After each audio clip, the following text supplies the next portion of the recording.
네, 여러분 안녕하세요. 대한민국 최고의 방송 스픽스. 오늘도 긴급 편성으로 1시에 시작하겠습니다. 저는 노영희 변호사고요. 제가 대한민국 최고의 방송 스픽스 그러니까 옆에서 비웃고 계신 우리 박진영 평론가 그리고 김종욱 박사 나오셨습니다. 어서 오세요. 안녕하세요. 비웃진 않았습니다. 잠깐 왜 비웃어요? 난 느껴져요. 이분이 날 비웃는 게. 네, 대한민국 최하의 평론가 박진영입니다. 아유 진짜. 나는 박진영 평론가가 좀 비꼬고 이런 거 너무 재밌긴 한데 그래도 박진영 평론가보다 더 낮은 김종욱입니다. 죄송합니다. 더 낫도록 하겠습니다. 자, 오늘 다른 데서 하지 않는 단독 내용 진짜 말합니다. 이거 진짜 단독이고요. 물론 뭐 윤석열 대통령이 부정선거 프레임 띄워서 구구정치 세력화 노린다. 이 내용이 단독은 아니지만 이게 오늘의 주제인데요. 윤석열 씨라고 부릅시다. 윤석열 씨가 부정선거 프레임 가지고 난리를 치고 있다는 이 얘기 나왔잖아요. 그래서 결국 그거를 구체적으로 어떻게 실현할 것인지, 실제 선관위에서는 이 상황을 어떻게 보고 있는지 우리가 싱크도 준비했고, 또 여러분들 정말 모르는 중요한 내용도 하나 있으니까요. 귀를 쫑긋하고 들어주시기 바랍니다. 지금 박진영 평론가님, 윤석열 씨는 부정선거를 해소하기 위해서, 부정선거 의혹을 해소하기 위해서 계엄을 한 거다 이런 당위성을 지금 주장하고 있는데요. 사실 많은 사람들이 비웃고 있는 부분이 있거든요. 이 부분이. 근데 왜 이렇게 끝까지 할까요? 이분은? 뭐 일단은 소신인 것 같아요. 오래된 소신인 것 같아요. 이 사람이 대통령 되기 전 2021년에 이준석 대표를 만났을 때도 부정선거를 뿌리째 뽑아야 된다. 네. 뭐 이런 이야기를 했다고 하고요. 그리고 지금에 와서는 소신 플러스 해가지고 자기 지지층을 모으기 위한 전략인 것 같아요. 사실 우리 극렬 지지층 또는 뭐 강성 지지층 이런 표현을 씁니다만은 네. 그런 사람들이 소수라도 가지고 있는 것이 정치인한테는 위기의 순간에 가장 자산이 됩니다. 그런 상황에서 내가 강력한 어떤 지지층을 형성함으로 인해 가지고 극단적인 상황에 이른바 폭동이라도 일으킬 수 있다. 뭐 있지 않습니까? 이런 광신도적 상황을 나는 끌고 갈 수 있다. 이런 걸 하고 싶어서 지금 전략적으로 더 메시지를 내지 않나 뭐 이런 생각이 듭니다. 전략적으로. 근데 이런 얘기를 하면 할수록, 그리고 대통령이 자기가 선거를 통해 갖고 당선된 대통령이 부정선거 프레임을 내세운다는 거는 자기 부정이고 약간 자아가 분열된 사람들의 행동이다 이런 얘기도 하던데요. 그러니까 뭐 세 가지 측면이 있지 않습니까? 이제 본인이 2022년도 대선에서 승리했잖아요. 네. 선관위가 관장하는 선거를 통해서, 그리고 그 다음에 바로 지방선거에서도 압승했었잖아요. 근데 2024년 총선만 문제가 있다? 이건 좀 말이 안 되는 것 측면 하나 하고요. 또 하나는 선관위 사무처장이 자기 대학 동기예요. 네.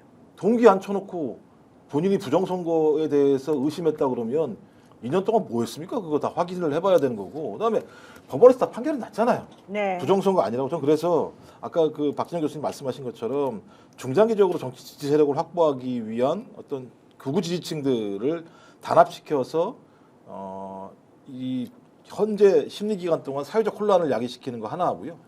또 하나는 선관위 침탈이 대단히 중대한 문제잖아요. 이게 그럼요. 그러니까 위헌 위법적인 상황이어서 이후 제가 볼 때는 이 헌재 심리할 때나 아니면 재판 아니 수사가 벌어질 때 이 선관위 침탈의 하나의 명분으로 이렇게 좀 삼으려고 하는 것이 아닌가라는 생각이 들어서 다각적인 모색을 하는 것 같다는 생각이 들긴 합니다만, 상식적인 국민이라면 대통령이, 그러니까 윤석열이 계속 이 얘기하면 윤석열이 정신이 이상하다고 생각하는 거지 이 얘기를 믿을 수 있겠습니까? 저는 그래서 제가 가면 갈수록 이 사람들 정신 못 차리는 상황으로 가고 있다 생각이 들어요. 이게요, 재밌는 거는 무속하고도 연결돼 있어요. 어... 올해 6월 달에 네. 천공이라는 사람이 네. 유튜브 강연을 합니다. 거기에서 선관위, 국정원 이야기하면서 선거 부정이 조직적으로 진행되었다. 그 이야기를 합니다. 그러면 이제 우리가 아까 질문했는데, 그러면 2020년에 대통령 선거에서 윤석열은 어떻게 이겼느냐? 원래 더 이길 거였다는 거예요. 7%, 8% 이길 건데 부정이 있어가지고 0.7%밖에 이기지 못했다. 이런 생각을 하고요. 더 재밌는 거, 똑같이 질문을 합니다. 윤석열이 그러면 대통령이 되어가지고 선관위원장, 사무총장, 국정원장 다 임명했는데 아직도 선거 부정이 가능하단 말이야? 이런 질문을 하니까 무슨 이야기를 하냐면요. 중간 간부들, 50대 중간 간부들은 전부 다 주사파 출신들이기 때문에 국정원이나 선관이나 그 사람들이 넓은 네트워크를 형성해가지고 네. 우리나라의 이 뭐라고 합니까? 반국가 세력, 좌파 세력으로서 선거 부정을 저질렀기 때문에 위에 간부 한 명 뽑는다고 해서 해결되지 않는다. 이런 식의 이야기들을 해야 됩니다. 이게 나름 오래된 기간 동안 쌓아 올린 본인들의 논리 구조고 나름의 이 뭐랍니까 추론의 시스템이에요. 그다음에 이제 또 천공 6월달이 원이라면 오늘인가 어제 또 천공이 시즌 2 발언을 했는데 맞아요. 하늘이 내놓은 내리 대통령은 윤석열이다 이렇게 얘기를 했고 앞으로 3개월이 어마어마하게 중요하다라고 얘기를 했어요. 그런 말 나도 하겠다. 아, 근데 3개월이 중요한 거 맞잖아요. 근데 이제 날짜를 특정을 했습니다.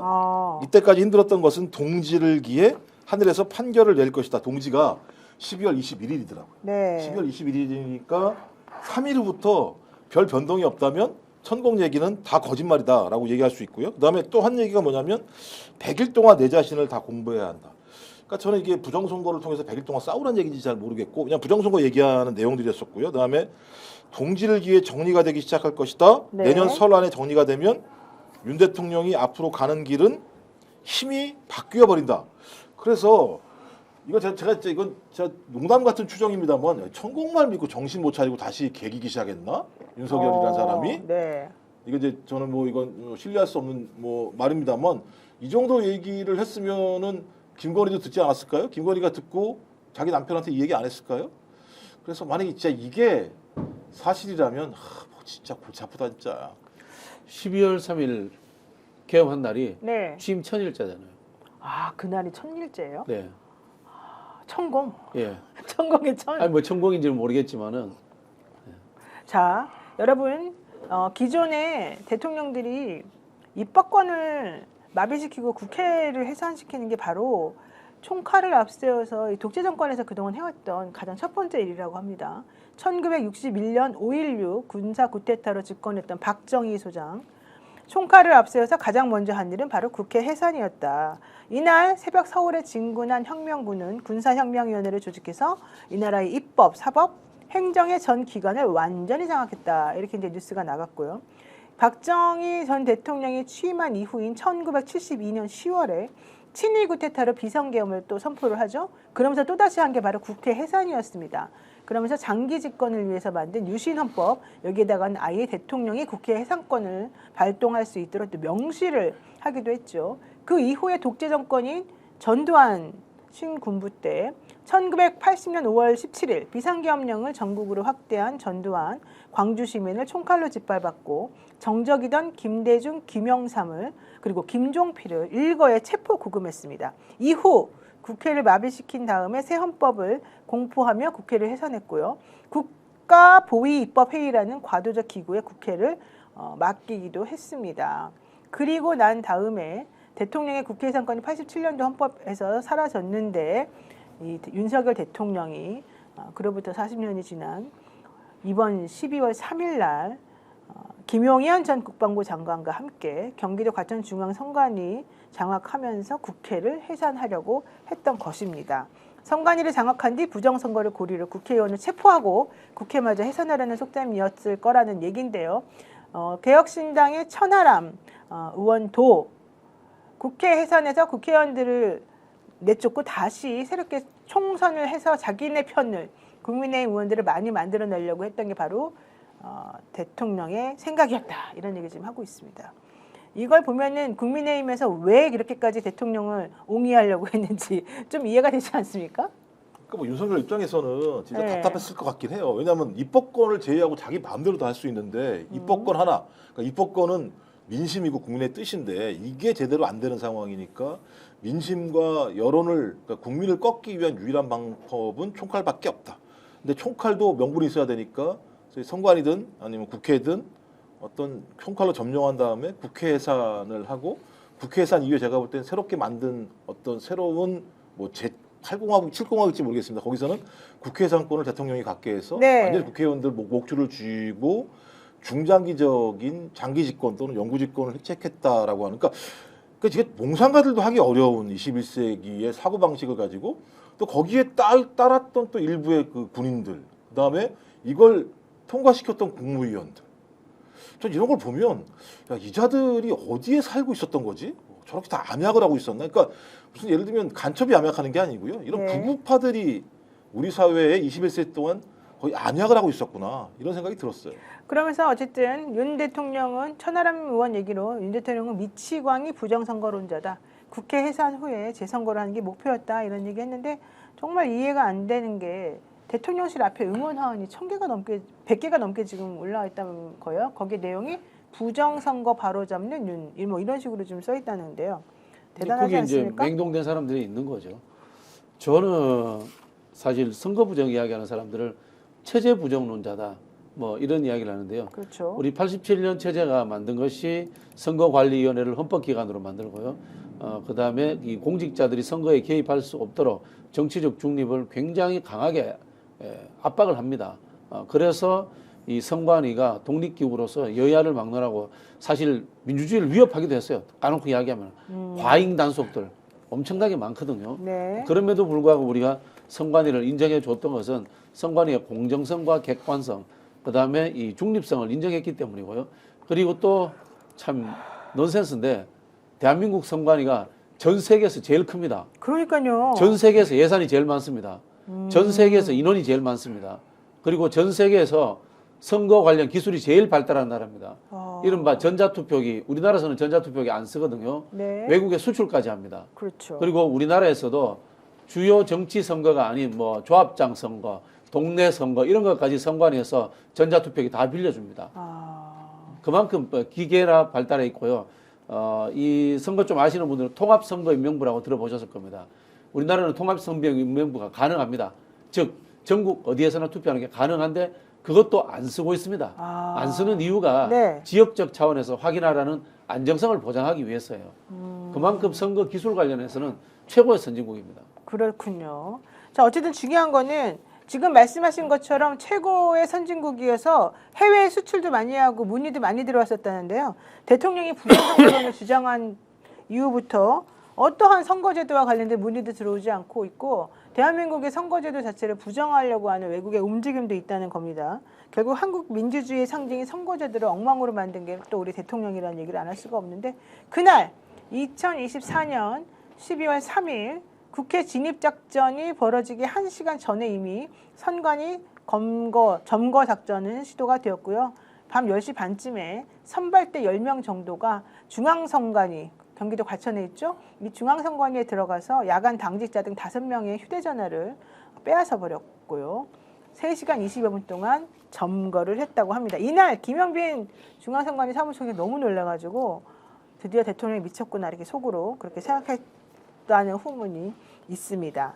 자, 근데 더 중요한 거 이제부터 단독입니다, 여러분. 단독, 정말 중요한 단독인데요. 저희가 선관위 관계자로부터 확인한 내용인데요. 지난번에 있었던 얘기 뭐였냐면 국정원 대통령이 자꾸 주장한 내용 중에 하나가 국정원으로부터 이제 부정선거 관련된 보고를 받았다는 거잖아요. 그러면서 비밀번호는 뭐 1, 2, 3, 4, 5, 6이었다 이렇게 말하기도 하고 더 중요한 얘기는 방화벽도 없었다 이런 얘기 했었지 않습니까? 선관위 방화벽도 없고 해킹은 너무 쉽게 되더라 이러면서 화를 냈었다는데 알고 봤더니 이 들어간 국정원 요원이 선관위에 이거 방화벽 좀 제거해봐요. 이래가지고 방화벽을 제거해줬더니 봐라 방화벽도 없지 않냐 이렇게 말했다는 거예요. 이게 무슨 말이죠?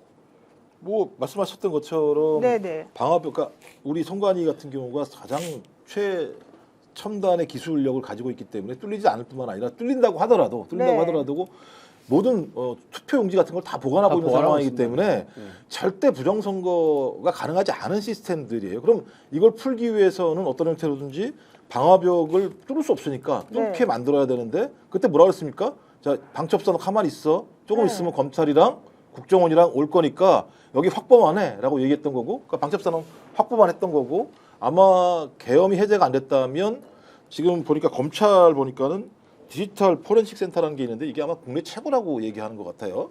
뭐 이런 것들을 그다음에 국정원에서 이 요원들이 와서 여기를 장악을 하겠죠. 근데 장악을 하는 게 문제가 뭐냐면 거기다가 뭘 심어놓을지 모르는 거잖아요. 그러니까 자기들이 가지고 들어와서 소위 이 선관위에 대한 시스템 자체가 원래부터 문제가 있었다라고 얘기할 수 있는 상황이기 때문에 저는 이것도 수사 대상으로 삼아서 검찰과 국정원의 일을 담당하는 이 핵심 뭐 제일 높은 책임자랑 실무자들에 대해서도 수사가 돼서 어떤 지침이 내려가는지 확인해 받는다는 생각이 들어요. 그래서 지금 국정원도 수상하다는 이야기가 나오는 그러니까 거예요. 국정원이 부추긴 거 아니에요, 대통령이? 아니 그러니까 이게 국정원 입장에서 해킹을 했다는 게 이게 뭔가 하면은 국정원이 우리가 보고 싶으니까 방화부 하면 열어줘. 그러니까 이렇게 그랬다면서요. 얘기한 거예요. 선관위에다가 비밀번호 가르쳐줘 해서 아. 그래서 게 들어갔다는 이야기예요. 실제로 해킹을 했다라는 게 아니고 네네네. 그랬는데 그런 이야기고요. 네. 자, 이 선거 부정에 대해서 제일 쉽게 제가 설명드릴게요. 우리 김종욱 박사님이 아주 쉽게 설명을 하셨는데요. 네. 선거 부정 주장하시는 분들은 간단합니다. 돈 모아 오세요. 그래서 행정소송하세요. 그러면 여러분들이 원하는 투표함 다 오픈하게 해줍니다. 우리나라 투표함 다 보관하고 있습니다. 종이들 창고에 다 보관하고 있으니까. 그렇게 오랫동안 그렇게 많은 걸 다 보관해요? 예, 어느 정도인가 하면요. 1984년인가 6년도 구로구청 사건 기억하시죠? 네. 거기에 투표 부정이 있었다 그래가지고 그 당시에 이제 민주화운동 하는 분들이 투표함 부여잡고 오픈 못하게 하고 들어놓고 네, 해서 난리 났었죠. 사람이 다치고 난리 났잖아요. 그것도 오픈해봤더니 선거 부정이 없었습니다.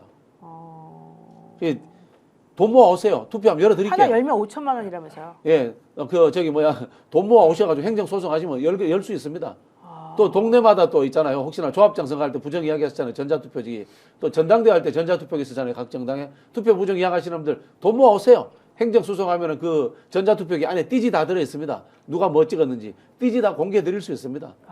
그래요? 아니 그리고 민주당이나 진보를 뭐로 받길래 우리 쪽팔리게 그거 선거 부정선거해가지고 이길 생각을 했었으면 나라를 이렇게 자유롭게 만들어 놨겠습니까? 뭐 이렇게 그렇죠. 나라를 자유롭게 만들어 놔요.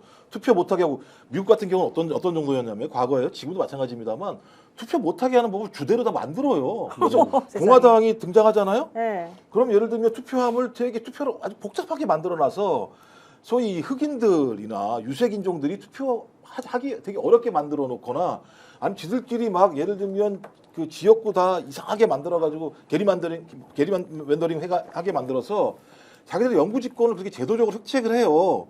아니 진보나 민주당이나 진짜 그런 생각이 있었으면 그렇죠. 그런 제도 만들어서 자유롭지 않게 투표하지 못하게 뭐 예를 들면 경상도 지역 같은 경우는 특히 투표 어렵게 이렇게 만들었겠죠.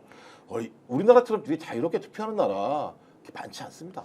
그 사실 이제 선거 투표 전문가들이 20년 전부터 통합선거인명부와 행정망을 어디서나 쓸 수 있도록 하자. 자, 이게 설명이 간단합니다. 우리나라는 투표소를 설치하는 데가 행정전산망이 연결되는 곳에만 설치합니다.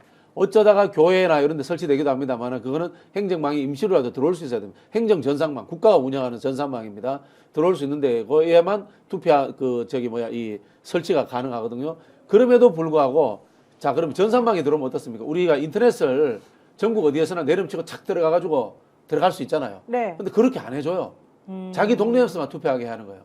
그것도 그나마 안정성을 높이기 위해서 그런 거예요. 그래서 저 같은 사람들은 통합선거인명부하고 전국 어디서든지 투표할 수 있게 하자. 우리나라 행정망 안전하다. 이런 이야기를 한단 말입니다. 그런데도 불구하고 이런 사람들이 불안전하다, 조작이 있다 이렇기 때문에 통합선거인명부와 전국 단위 행정망을 안 쓰는 거예요. 그 정도로 우리가 이 안전에 최선을 기하고 있습니다. 네. 첨단 기술을 일부러 안 써요. 그리고 투개표 조작 이야기하는데 수개표 합니다.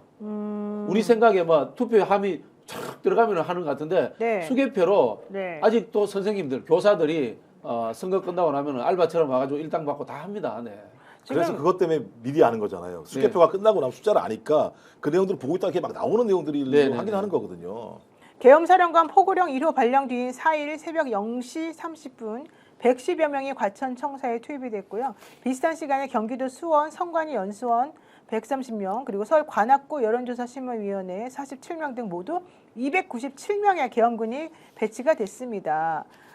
이에 대해서 김영빈 중앙선거관리위원회 사무총장과 이해식 행안위 더불어민주당 위원회 얘기를 한번 들어보도록 하겠습니다. 투입된 100여 명은 1층 로비 등에서 경계 작전만 실시하였으며 총 3시간 20여 분 동안 점거하였습니다. 를 뒤져서 가져갔다라고 하는 건데 네. 요 관련해서 저는 보고받은 거나 그런 거 없습니까? 네, 아무런 그 별도의 조치는 취한 바가 없다. 다만 야간 근무자에 대해서 계엄령 근데요. 수칙에 의해서 인적 감시를 한 것이다. 이렇게 보고받았습니다. 그러니까 대통령 측, 즉 계엄을 벌인 사람 측에서는 우리가 그냥 너네 인적 감시만 한 것이다. 뭐 이런 식으로 이 김용빈 사무총장에게 얘기를 했다는 건데 여기에 대해서 노태학 선거관리위원장은 이렇게 말하고 있죠. 부정선거가 가능한 나라입니까? 저희 시스템상으로는 불가능하다고 생각합니다. 그래서 부정선거에 대한 대통령 입장에 대해서는 뭐 상당히 충격적으로 받아들이고 있습니다. 그러니까 이게 황당무계한 게 당시에 대통령은 지금 얘기한 주장 내용이 이거였었습니다. 내가 부정선거에 대한 이걸 듣고 사실은 이제 확인하기 위해서 여기 가보라고 했는데 봤더니 실제적으로 이게 뭐 방화벽도 누구나 금방 뚫을 수 있는 거의 없는 거나 마찬가지 수준이었고 해킹도 너무 쉽게 되더라. 이게 뭐냐 이렇게 얘기했잖아요. 뻥이죠. 나 거짓말한 거야 대통령이. 국정원이 가서 열어달라고 해서 들어가 본 거예요. 그러니까 바로 그게 이제 저희가 지금 얘기하고 싶은 건데 국정원이 가서 선관위에 가서 열어달라고 우리가 한번 보겠다 해서 열어달라고 해서 열어줬더니 봐라 방화벽도 없잖아 이런 말을 지금 하면서 사람을 열어줬으니까 속이는 방화벽이 거예요. 없지. 그러니까 그게 무슨 말이 정확한데 그러니까 이해를 제가 못하겠어요. 윤석열 씨 아버님이 왜 호수로 때렸는지 이해를 하겠어요. 왜냐하면 네, 아니 비상계엄해 놓고 경고형이래요. 그렇죠. 그러니까 총칼 들고 위협해 놓고 그다음에 실탄 지금 얘기 들어보니까 실탄은 계속 늘어나고 있고 군인 투입한 숫자도 더 늘어나고 있는 상황이고 경찰도 엄청나게 좀 투입하려고 했다는 거고 그다음에 공수여단들 지금 다 대기시켜 놨다고 얘기하는데 이게 경고형이라고 얘기를 하고 있고 여기도 마찬가지잖아요. 야 선관위 한번 가봐라. 내가 보니까 그런 얘기가 들리는데 한번 가봐라고 얘기했다고 그랬는데 지금 내용을 보면 소위 방화벽을 열어달라고 얘기했고 열어줬더니 야 쉽게 열리더라. 이거 뭔가 문제 있는 거 아니야?라고 그러니까요. 얘기를 했고 그다음에 국정원이나 검찰의 이 전문가들을 오게 했다는 얘기는 만약에 방화벽을 안 열게 되면 이 사람들 데리고 와가지고 강제로 방화벽을 열고 내용들을 탈취하거나 조작하거나 이렇게 하려고 했다는 거거든요. 근데 선거 시스템은 민주주의의 가장 핵심적인 기둥 중에 하나입니다. 근데 이자들이 검찰이나 국정원이라고 하는 공권력을 공권력을 통해서 저희 국민들의 민의를 해치고 나중에 국민들이 만들어놓은 국회를 해산할 수 있는 명분을 만들려고 했다라고 하는 건 상상을 초월하는 사고방식들을 가지고 있는 거고요. 유럽 극우도 이렇게는 안 해요.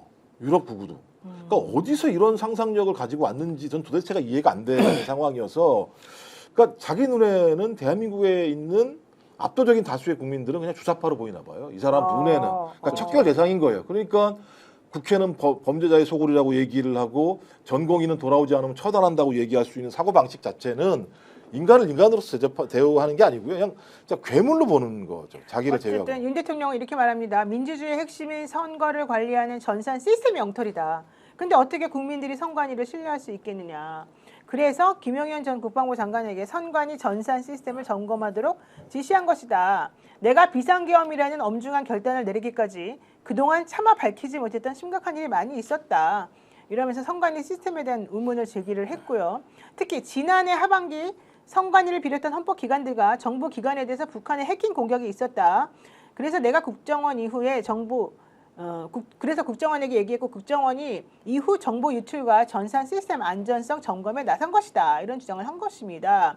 그렇지만 선관위는 헌법기관이라는 이유로 국정원의 참관하에 이루어지는 시스템 점검을 거부했고 그러다가 선관위에 여러 가지 부정적인 일이 있는 것을 확인을 했고 그래서 국정원의 점검을 받겠다고 얘기해 놓고는 선관위가 전체 시스템 장비 아주 일부만 점검에 응하고 나머지는 불응하더라. 아니 선관위가 헌법기관이기 때문에 국정원의 점검을 받는 것은 맞지 않죠. 안 맞죠. 외부 보안에 대해서 안전한가 그 부분은 받을 수 있지만은요. 네. 그러면 윤석열이 대통령이잖아요. 그럼 지가 할 수 있는 일은 뭔가 하면은 선관위 통해서 그거 확인시키면 됩니다. 그리고 본인이 보고 싶다면 가서 보면 됩니다. 외부 전문가들, 뭐 선관위에도 위원들이 있어요. 이 선거관리위원회 위원이 아니고 자문위원들이 있습니다. 전문가 위원들을 자기가 좀 뭐 믿을 만한 사람들 위촉해가지고 가서 보면 돼요. 자기는 직접 가서 안 보고 어디서 유튜브들에서 하는 이야기 듣고 와가지고는 그 얘기예요. 자기 권한을 가지고 얼마든지 확인할 수 있는데 확인도 안 하고 선관위 때려 부셔 이렇게 한 거잖아요. 그러니까 그래서 국정원으로부터 보고를 받았는데 국정원이 한 얘기가 그럽니다. 시스템 장비 일부분만 점검했는데도 상황이 매우 심각했다. 국정원 직원이 해커로서 해킹을 시도하니까 얼마든지 데이터 조작이 가능했고 방화벽은 사실상 없는 것이나 마찬가지였다. 비밀번호도 아주 단순하게 1, 2, 3, 4와 같은 식이었다. 게다가 시스템 보안 관리 회사도 아주 작은 규모의 전문성이 매우 부족한 회사더라. 이렇게 대통령이 직접 얘기를 한 거예요. 그래서 본인이 국정원의 보고를 받고 매우 충격에 빠졌고 국민들에게 이걸 꼭 알려야 되겠다라고 생각을 했다는 겁니다. 아니 시스템 관리회사가 자금회사면 지가 꼽은 선관위원장이잖아요. 뭐 해가지고 야 이거 제대로 검토해보고 시스템 관리 잘하는 큰 회사를 바꿔 그러면 되잖아요. 어쨌든 아니, 그리고 국정원이 북한입니까? 아니, 국정원이 북한이에요? 아니 모르겠어요. 해킹을 하더라도 쌍방간에 시뮬레이션을 하는 거잖아요. 아니 그렇죠. 국정원이 무슨 권한이 있다고 선관위에 임의적으로 모르게 해킹을 시도를 하고 해킹을 했는지 안 했는지 모르겠습니다만 해킹을 했더니 문제가 있다고 어느 기관들이랑 서로 협조를 할 때는 서로 시뮬레이션을 상호간에 알아야 되는 거예요. 그렇죠. 그래서 이게 진짜 문제가 있으면 이걸 예방하려고 하는 거지. 지들이 몰래 북한처럼 해킹한 다음에 해킹했으니까 문제가 있어서 대통령한테 보고했다 그 당시에. 근데 대통령은 이게 되게 문제가 많네. 자 방첩사 보내. 이런 게 나랍니까? 이게 구조입니까? 말도 안 되는 얘기죠. 이게 선거 부정 이야기는 사실 민주당 쪽에도 어떤 분들도 하기도 해요. 하는데 이게 웬만하면 없습니다. 그래서 좀 이런 이야기는 잘못 이야기하면 이게 체제 부정론자가 되기 때문에 안 하는 게 맞고요. 제가 이야기도 이번 기회를 들여서 꼭 한번 말씀드릴게요. 무효표 재검표 하면은 국민의힘 표가 이상하게 많이 나온다라고 문제 제기하시는 분들이 있습니다. 자 그러면은 여기에 대해서 반론을 어떻게 하냐면은 무효표를 나이 드신 분들이 잘못 찍었기 때문에 그걸 이제 재검표했을 때 국민의힘 표가 상대적으로 많이 나온다 이렇게 변명을 하거든요. 그러면은 여기에 대해서 또 어떤 반박을 하냐면은 무슨 소리냐? 호남에는 무효표가 전국 평균하고 똑같이 나온다. 근데 수도권이라든가 영남에 가면은 무효표가 국민의힘 표가 압도적으로 많이 나온다. 왜 그런 거예요? 이런 이야기를 하거든요. 여기에 대해서 제가 반박을 해드릴게요. 호남에는요 연세 드신 분들도 다 민주당 찍습니다. 그렇기 때문에 전국 평균하고 나오거든요. 근데 수도권이나 영남 쪽은 연세 드신 분들은 압도적으로 국민의힘 계열을 많이 찍어요. 근데 연세가 있으신 분들이 도장을 뭐 약간 잘못 찍는다거나 막 이런 경향들이 많단 말이에요. 그래서 무효표를 재검표해서 이제 자대고 이게 기준을 정해서 준단 말이에요. 요럴 때 국민의힘 표가 좀 더 나오는 것처럼 이렇게 인식이 됩니다. 네. 그렇군요. 자, 정강훈 목사 얘기를 우리 윤석열 씨는 엄청나게 믿는 것 같은데 한번 들어보겠습니다. 거짓말로 가짜로 국회의원 된 국회를 기습적으로 공수부대가 들어갔고 오히려 실제 그것도 쇼라고 봅니다. 그리고 시간적으로 볼 때에 국회에 진입한 시간은요 오히려 국회의원들이 다 들어가도록 허용을 하는 그러한 제스처를 취했습니다. 북한이 계산을 잘못한 거야. 뭐냐? 투표율입니다. 투표율. 투표율에서 계산을 잘못해서 결국은 성공 못하고 24만 표 차이로 윤석열이가 대통령이 된 거예요. 이것은 저는 하늘이 도왔다고 생각합니다. 저게 무슨 말입니까? 북한과 손잡아서 민주당이 뭔가를 획책을 했는데 그게 계산을 잘못해가지고 윤석열이가 대통령이 우연하게 됐다 이겁니까? 뭐 저런 개소리를 저희가 들어야 되는지 잘 모르겠는데요. 말도 안 되는 얘기죠. 그러니까 저런 식을 만들어서 극단적인 사람들을 가스라이팅 시키는 거잖아요. 근데 저 말을 대통령이 믿는다는 거잖아요. 난 믿는다는 그게 더 황당하다는 아니 얘기죠. 맨날 저기 그 유튜브 본다는 거 아니에요? 앉아가지고요. 그 유튜브들 다 저 얘기하는 거거든요. 그러니까 자기들이 극단적인 사람을 통해서 소위 이익의 카르텔, 그러니까 유튜브가 돈을 받을 수 있는 건 여기처럼 이렇게 상식적인 얘기하면 사람들이 그냥 상식적인 얘기니까. 근데 매우 극단적인 자극적인 얘기를 하면 거기에 푹 빠지죠. 푹 빠지는 분들이 나의 스트레스를 해소해주니까 막 슈퍼챗 막 쏘고 이렇게 하는 메커니즘의 이야기들인데, 야, 그 말에 대통령과, 그러니까 윤석열과 김건희가 놀아난다? 저는 그런 대통령직 하지 말아야 돼요. 그러니까 이런 위헌위법적인 내란 이런 거 말고도 그런 인간이 우리나라를 통치를 하면 나라가 무너지는 거예요. 나라가. 그래서 아니 근데 진짜 황당한 게 오히려 이번에 계엄한 이후에 탄핵 이후는 아니죠. 12월 9일부터 12월 16일까지인가요? 신의 한수라고 하는 그 보수 유튜버가 하는 그 프로그램 있잖아요. 거기서 방송을 하면서 슈퍼챗을 3천만 원을 받았대요. 우리 지금 스픽스 슈퍼챗 하나로 안 들어오잖아요. 그 보수 유튜버들은 그런 거짓말을 하면서 슈퍼챗을 그 어르신들한테 3천만 원씩 뜯는 거예요. 이게 우리나라에는 아직 그런 법률이 없습니다만 이게 체제 부정입니다. 그러니까요. 제가 늘 말씀드리지만 네. 체제 부정에 해당되는 선동이기 때문에 이거 좀 법률적인 검토해봐야 된다. 좀 이 말씀 드리고 싶고요. 윤석열 같은 경우에는요, 대통령이 아니라 공무원 어떤 자리도 하면 안 되는 사람입니다. 뭐 저기 뭐 비하하는 건 아닙니다만은 어디 동사무소 근무하는 공무원도 하면 안 되는 겁니다. 근데 제가 이게 왜 이 말씀을 드리냐면요. 한국 사회에서 보편적 행정과 정책 업무를 하는 공무원이 아닌 징벌적 업무를 하는 공직자들이 네. 가지고 있는 이상한 특수성인 것 같아요. 어. 우리 보편적 공직자들은 민원 업무라든가 민생 업무, 행정 업무, 그다음에 뭐 정책을 가지고 우리 국민들을 돌보는 이런 업무를 하는데 극소수의 그 업무 중에 하나가 이 범죄자들을 단속하는 업무라든가 이런 것들을 중심으로 하는 이 공직자들이 있지 않습니까? 보편적인 어떤 이 공직자로서의 국가적 시스템에 대한 이해도가 떨어지는 것 같아요. 그렇지 않고서야 고위 검찰한 사람이 어떻게 저런 생각을 할 수가 있습니까? 아니, 그러니까요. 범죄자들 맨날 보다가 범죄자들 생각에 거의 동조된 거다 이런 그러니까. 느낌밖에 안 들어요. 그래서 변호사들도 사기꾼 변호를 자꾸 맡으면 안 된다 이런 얘기도 해요. 우리도 갑자기 그런 사람이 돼버릴 수 있다 이런 얘기인데요. 근데 제가 볼 때 일부 기독교 문제가 되게 큰 것 같아요. 그러니까 이게 불신지옥이잖아요. 그러니까 하나님 안 믿으면 지옥 간다고. 지금 동네 지하철 같은 데 이제 보면 다 그런 사람들 서가지고 맨날 하는 얘기거든요. 하나님 믿지 않으면 지옥 갑니다. 그럼 부정선거 안 믿으면 지옥 갑니까? 그런 이게 내용인 현실입니다. 것 이게 같아. 현실입니다. 근데 그러면 이 그러니까 천국과 지옥을 판단하는 사람은 누구냐? 하나님을 직접 못 보니까 저 목사들이에요. 근데 목사들이 와서 당신 내 말 안 믿으면 당신 지옥이야라고 얘기하는 순간 그 사람들한테는 부정선거는 제가 볼 때 그냥 천국으로 가는 길이에요. 그걸 신뢰하는 건. 그러니까 그런 메커니즘이 계속 만들어지니까 그런 메커니즘을 가지고 사람들이 모이고 저희 광화문 가면 또 엄청나게 사람들이 모이니까 아 이게 사실인가 보구나 또 생각을 하게 되는 이런 구조를 만들어내는 거죠. 반복적으로. 그렇군요. 어쨌든 기다렸다는 듯이 정광훈 씨 부정선거 프레임을 또 계속해서 옹호하고 지지하고 부정선거 띄우기에 지금 몰입하고 있는 것 같고요. 탄핵이 기정사실화된 이후에는 대통령까지 합세해가지고 이제 극우 정치를 세력화시켜가지고 대한민국에서 어느 하나의 큰 세력으로 자리매김하려고 지금 하는 거 아니냐. 게다가 그들은 끝까지 물고 늘어져도 손해는 절대 없다 이런 생각을 지금 하고 있다는 얘기고요. 여기에다가 법무부 장관 출신에다가 총리 출신에다가 대통령 권한대행까지 했던 황교안 전 총리 정말 이상합니다. 대통령하고 똑같은 이 얘기를 하면서 결국에는 극우정당 만들기에 같이 동조하고 있는 것 같아요. 대통령과 황교안의 싱크도 한번 들어볼까요? 비밀번호도 아주 단순하여 1, 2, 3, 4, 5 같은 식이었습니다. 어떻게 국민들이 선거 결과를 신뢰할 수 있겠습니까? 심지어 선관위 시스템의 비밀번호가 1, 2, 3, 4, 5번이었다고 합니다. 이런 선관위를 어떻게 신뢰하고 선거관리를 맡길 수가 있겠습니까?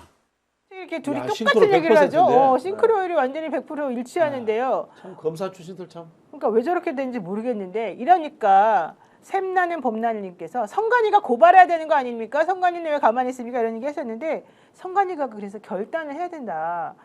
알고 봤더니 국정원 해킹 이슈도 자기네가 일부러 사실 조작해 놓은 거였는데 그걸 가지고서는 뭐 방화벽이 뭐 금방 뚫리네, 해킹은 뭐 아무나 할 수 있네, 비밀번호 저렇게 쉽게 해내는데 뭐가 문제냐 이런 식으로 지금 얘기를 하고 있고요.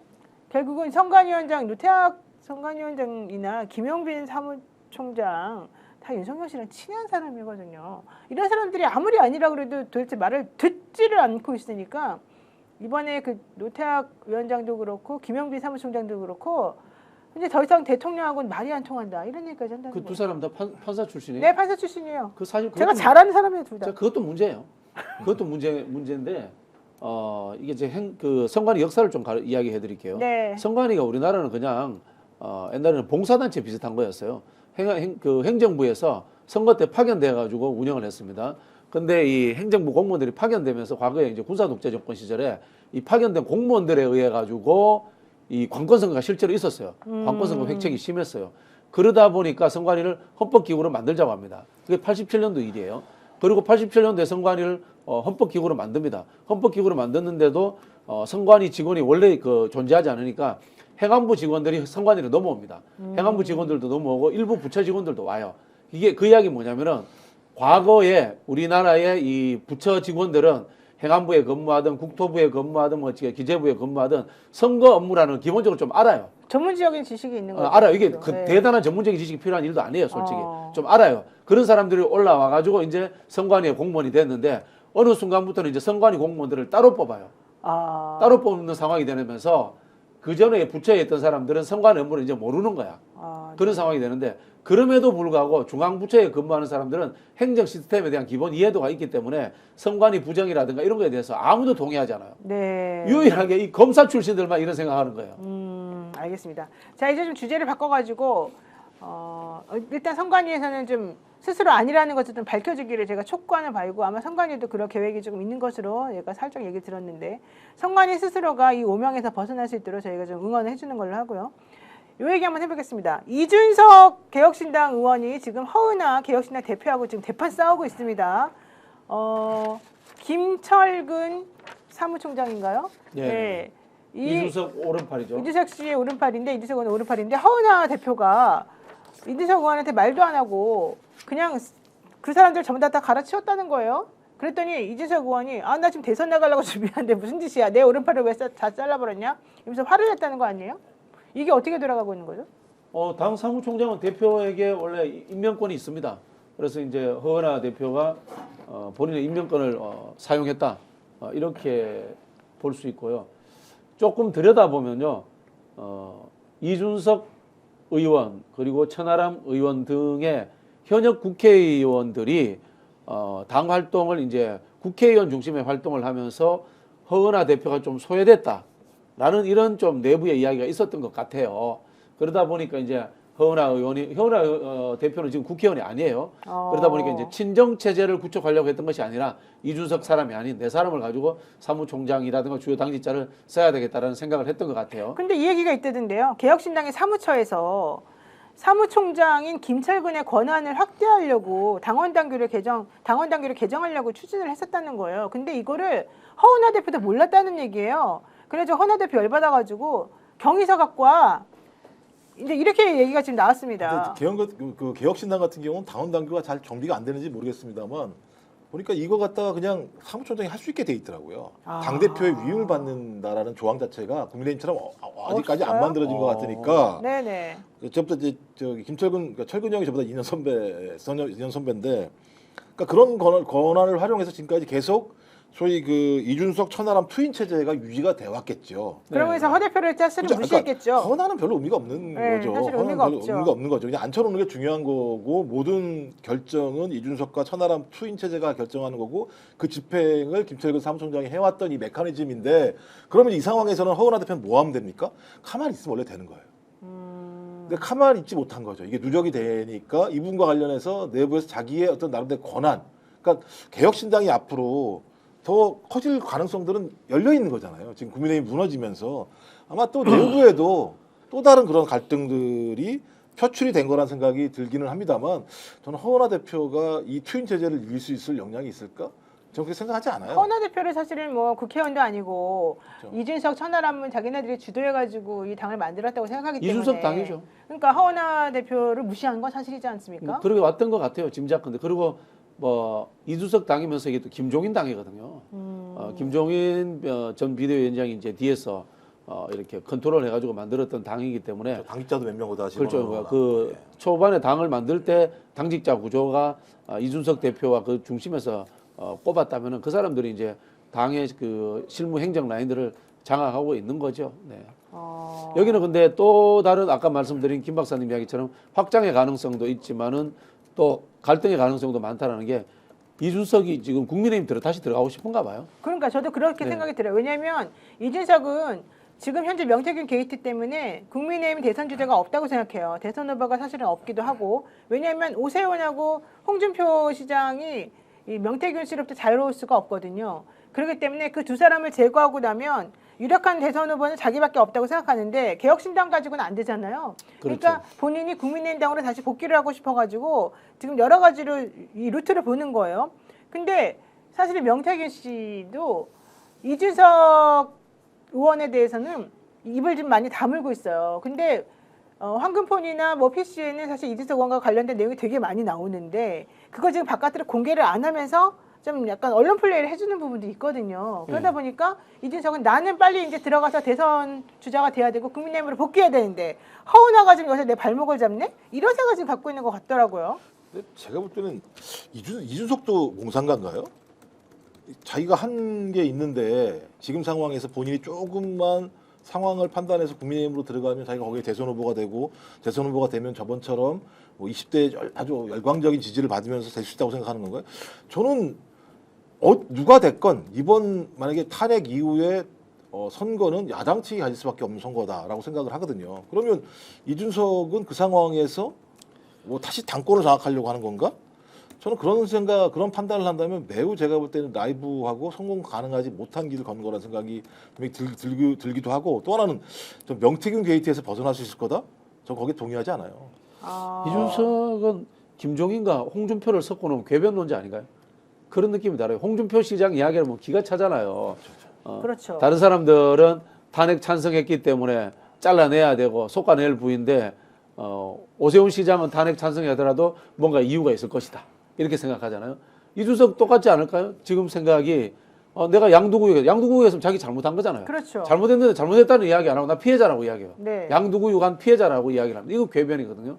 그리고 윤석열한테 쫓겨났단 말이야. 근데 지금 아직도 당은 친윤들이 장악하고 있어. 네. 근데 내가 거기 들어가가지고 다시 대선 주자가 될 수 있다. 이거 다 앞뒤가 논리가 맞지 않는 궤변이에요. 그렇죠. 그럼에도 불구하고 본인은 그렇게 확신한다니까. 왜냐하면 명태균 씨가 너는 대통령이 될 수 있어. 너는 내가 대통령 만들어줄게. 이런 얘기를 사실 많이 했었어요. 그럼 윤석열과 뭐가 다르죠, 이준석은? 뭐가 다른 거예요? 그게 윤석열 거는 까질 거고, 이건 제 생각인데, 윤석열 거는 공개가 될 거고, 이준석 거는 지금 명태균 씨가 좀 보호를 해준다, 이런 얘기가 근데 있어요. 제가 볼 때는 이준석은 미디어 토마토의 박광현 기자도 못 넘을 거라는 박형광 기자도 못 넘을 거라는 생각이 드는데, 그 만약에 탄핵이 헌재에서 인용되는 순간부터는요, 완전히 열린 공간이 만들어집니다. 우리가 이걸 해방 공간이라고 얘기하는 건데요. 다 열리죠. 그때는 진짜 압도적 다수의 시민의 힘이 압도하기 때문에요. 그 상황에서는 누구든 고의적 제보가 아니라요, 상식적 제보를 하는 상황들이 될 수밖에 없는 거고요. 명태균이라는 인물은 저는 그때부터 아무런 예를 들면 생존적인 근거가 없을 거라 생각이 들어요. 그러니까 이 와중에도 제가 볼 때는 내용들을 공개하지 않는 상황인 거잖아요. 지금 노 변호사님도 지금 안 만나주고 있고, 저는 그 박주민 의원도 별 내용을 들었는지 전 아직 파악은 안 됩니다만, 이 와중에 이준석을 살려서 자기가 예지력을 가지고 나중에 이준석이 대통령이 될 수 있다라고 하는 판단만 가지고 그냥 간다면, 저는 명태균 씨에게 미래는 없을 거라고 저는 생각을 하고요. 좀 그런 의미에서 명태균 씨에게 미래가 없다는 건 이준석에게도 미래가 없다라고 볼 수밖에 없는 거다, 이렇게 생각해요, 저는. 그 말이 맞는데, 어쨌든 명태균 씨 법률대리인 남상권 변호사는 인터뷰하면서 이렇게 얘기를 했죠. 오히려 명태균은 정직한 분이고 얼마 안 있으면은 다 내용이 들통날 텐데 왜 홍준표하고 오세훈은 거짓말을 하는지 모르겠다. 그렇게 마구 내지르면 안 된다. 핸드폰 포렌식이 거의 다 끝났고 우리가 선별 작업에 참여하는데 그 내용을 다 들을 수가 있다. 이러면서 홍준표 대구시장을 막 공격을 해요. 오세훈 시장도 막 공격을 해요. 그런데 이준석 얘기는 안 하고 김건희 얘기도 사실은 안 해요. 네네. 이게 왜 그러냐면 김건희에 대해서는 좀 미안해하는 마음이 사실은 좀 있고요. 김건희는 자기한테 잘못해준 게 사실은 없잖아요. 마지막에 힘이 없어서 한동훈에게 좀 밀려가지고 결국 자기를 못 도와줘서 자기가 이렇게 됐다, 이런 마음은 있는 것 같아요. 근데 이준석을 왜 보호하느냐, 이게 중요한 거예요. 이준석은 같은 편이니까. 같은 편인데 왜 같은 편이냐? 대통령이 될 사람이라고 보는 거야. 이 사람은 이재명은 대통령이 못 된다. 그러니까 이쪽 민주당이나 이런 쪽에는 선을 확실히 긋는 것이고, 실질적으로 이준석은 어떻게든 살려서 대통령이 될 수 있다고 생각하는 거예요. 자기가 그런 힘이 있다고 지금 느끼고 있어요. 명태균 씨 녹취록을 보면 지난 2022년 대선 때 윤석열 캠프에 두 팀이 있었잖아요. 네. 팀 김건희, 팀 김건희에 이준석, 명태균, 김종인 있는 거 아닙니까? 네. 그리고 팀 장제원 팀에 이른바 뭐 이철규, 윤한홍, 권성동 등 이 찐윤 팀들이 아닙니까? 이 사람들이 계속해서 갈등 관계를 형성했잖아요. 그러면은 저는 명태균 씨가 갖고 있는 폰에 김종인, 그다음에 이준석 관련되는 내용들도 충분히 있을 거라고 봐요. 이게 모르겠습니다. 이 세 사람이 형제 정도 사이다. 그러면은 녹취 안 했을 수도 있고, 그러나 그 정도 관계는 아닐 것 같아요. 그렇다면 녹취는 다 있어요. 저는 있을 것 같아요. 제가 알기로는. 그리고 그 일부를 김소연 변호사가 볼 수도 있었다라는 생각도 들고요. 네. 제 생각에는, 그러니까 저는 명태균 씨의 예지빨이 끝난 것 같다는 느낌을 많이 갖게 되는데요. 그 얘기잖아요. 윤석열 2년 만에 하게 하고 그 다음에 이준석 대통령 만들자, 이런 얘기지 않습니까? 근데 이미 이 얘기부터 끝나버린 거잖아요. 지금 상황을 보면. 그래서 아직까지 안에 있어서 그런지 모르겠습니다만, 뭐 예를 들면 이준석이 전 대통령이 될 거라고 생각하지 않습니다만 이 사건과 관련해서 검찰이든 국수본이든 어떤 형태로든지 탈탈 털 수밖에 없을 거다. 탈탈 안 털고는 소위 자기들의 미래의 어떤 수사 권한 자체를 확보하기 어려울 거라는 생각이 들거든요. 그럼 타겟팅은 명확한 거죠. 윤석열, 김건희, 명태균. 여기를 탈탈 털 수밖에 없을 거다. 탈탈 턴다는 얘기는 뭐 없는 거 턴다는 얘기가 아니고요. 있는 내용들을 털 수밖에 없는 건데 계속 얘기했던 게 그런 거 아닙니까? 명태균이라는 사람을 통해서 이준석이라는 사람이 당대표가 됐는데 그것이 진짜 합당한 방식의 소위 선거운동 방식으로 된 거냐. 저렇게 생각할 수가 없다는 거예요. 아무리 봐도. 그렇다면 뭔가 여기에는 작업이 들어갔을 거다라고 얘기가 나오고 오죽하면 그다음에 윤석열이 대선 경선 과정에서도 뭔가 문제가 있을 거라고 얘기를 하면 이 대선 경선 과정에 이 문제 이것을 다 가능하게 했던 시뮬레이션은 오세훈 이준석이었을 거란 말이에요. 그러면 윤석열이 문제가 되는데 이준석과 오세훈이 문제가 안 된다라고 얘기를 하는 게 말이 돼요? 그러면 윤석열도 문제가 없는 거지. 전 그래서 저는 뭐 진실은 밝혀지겠죠. 아니 이런 얘기를 계속 하는 것도 좀 짜증나기도 하고요. 제가 볼 때는. 이게 훨씬 더 큰 폭탄이 될 수 있는 게요. 네. 국민의힘 대선 주자를 다 아웃시킬 수도 있고 그러니까. 실제로 이 사안이 진실로 밝혀진다면 이거야말로 위헌 정당 소속에 걸릴 확률이 가장 높습니다. 정당 해산. 네. 지금 내란죄 문제인데요. 내란죄 문제를 제가 이제 변호사한테 물어봤습니다. 물어봤더니 이게 당이 공식적으로 내란 기획에 참여했다거나 그 다음에 당이 공식적으로 강령에다가 군사 쿠데타라든가 이런 것들을 쓰지 않는 한은 개인 외에는 쉽게 해당이 안 된다 이렇게 이야기하더라고요. 내란죄에 대해서는. 근데 이 부분은 다릅니다. 이 부분은 다른 게 대선 후보 선거 조작으로 됐다. 그 다음에 뭐 유명한 광역시도지사들 전부 다 선거 조작으로 후보가 됐다. 그러면은 이게 통진당 해산 사태였던 비례대표 후보 선정 과정에서의 조작으로 통진당이 해체된 상황. 그것과 거의 유사해지고요. 그것보다 사실 더 큰 건이에요. 매우 심각한 거죠. 네, 매우 심각한 건이기 때문에 이거야말로 진짜 위헌 정당으로 정당 해산될 소지가 있는 사건이다. 이렇게 해석을 하시더라고요. 게다가 이준석 의원은 당시 당대표였잖아요. 네, 자기가 그렇죠. 모든 걸 알고 있었잖아요. 그렇죠. 게다가 이준석 의원이 그때 주장하기를 김건희 씨는 공천에 개입한 게 맞지? 나랑 대화한 게 엄청 많지? 이런 주장을 하면서 당시에 김건희 씨의 공천 개입을 기정사실화했고 당대표였던 자기가 그 내용을 알고 있다고 얘기를 했었잖아요. 알고 있는 건지 들어준 건지 김건희의 의견을 수용을 해준 건지 알 수 없죠. 같이 뭐 한 것처럼 보여요. 왜냐하면 명태균 씨 황금폰엔 사실은 명태균 씨가 나중에 생각해서 많은 사람들과 대화를 다 녹음을 해놓거든요. 근데 여기에 이준석 얘기도 사실 되게 많이 나오고 PC 포렌식 캐스도 그런 거 많이 나왔었어요. 그러니까 그 상식적으로 따지면 그 대선 경선 과정에서 아시잖아요. 그 소위 그 책임 당원들 투표에서 소위 들어온 지 얼마도 안 됐던 윤석열이라는 후보가 25%인가를 이기는 게 나온단 맞아요. 말이에요. 네. 근데 국민 여론은 반대예요. 예, 예. 근데 이건 말이 안 되는 거거든요. 원래대로라면 오히려 윤석열이 국민 여론에서 더 높고 소위 책임 당원 문제와 관련해서 뭐 비슷할 수는 있겠습니다만 정반대의 상황이기 때문에 이거는 매우 비상식적인 상황이 상식화된 부분이기 때문에 이건 선거 부정의 의혹이 있다라고 거기서 추정해 볼 수 있는 내용들이 분명히 있는 거죠. 그리고 지금까지 명태균이 했던 여러 가지의 정황이나 객관적으로 나오는 사실을 보면 여론을 조작하거나 경선 과정을 조작했다라는 의혹들이 나오기 때문에 저는 이거 하나하나 밝혀지기 시작하게 되면 말씀하셨던 것처럼 민주를 완전히 왜곡시켜낸 거지 않습니까? 그렇다면 그 정당은 민주주의를 담보할 수 없는 정당이기 때문에 네. 좀 위헌적인 정당으로서 해산 사유가 가능할 수도 있는 내용까지 갈 수 있죠. 아까 그 박진영 평론가가 말한 것 중에 윤석열 씨에 대해서 한 얘기 중에 이게 있잖아요. 만약에 선거 부정이 없었으면은 훨씬 더 큰 표 차이로 내가 이길 수 있었는데 네. 그렇게 생각해서 부정선거라고 그랬다잖아요. 그 큰 표 차이로 이긴다는 거에 근거가 바로 명태균 씨가 자기에게 해준 비공개 여론조사예요, 사실은. 6%에서 7% 이긴다. 그러니까 네. 본인은 그런 내용을 계속해서 들으면서 내가 이게 맞는 건데 왜 얘네들은 실제 해보니까 이렇게 조금 나왔지? 이거 이상하다 그렇게 생각을 했던 것 같고 그러다 보니까 그런 종류의 내용이 계속해서 그 핸드폰에 다 저장이 사실은 되어 있는 거죠. 네, 저는 이준석 대표가 선거 조작의 공범이라고 생각하지 않아요.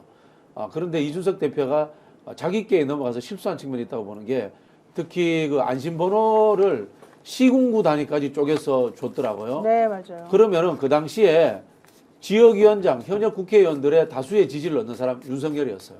지역위원장들은 시군구 단위로 쪼개진 전화번호 대충 보면 누군지 다 압니다. 네. 그렇지 않습니까?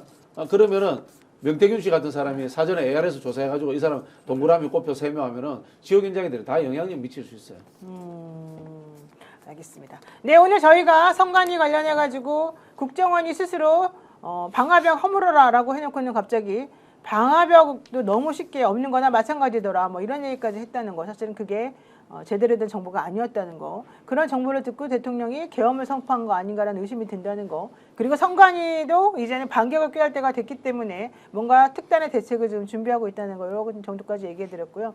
지금 개혁신당 내에서 벌어지고 있는 내부는 결과적으로는 이준석 의원이 자신이 대선에 나가겠다는 그 꿈과 명태균 씨와의 약속을 생각해서 지금 상황을 좀 어지럽히고 있는 거 아닌가라고 하는 얘기까지 해봤습니다.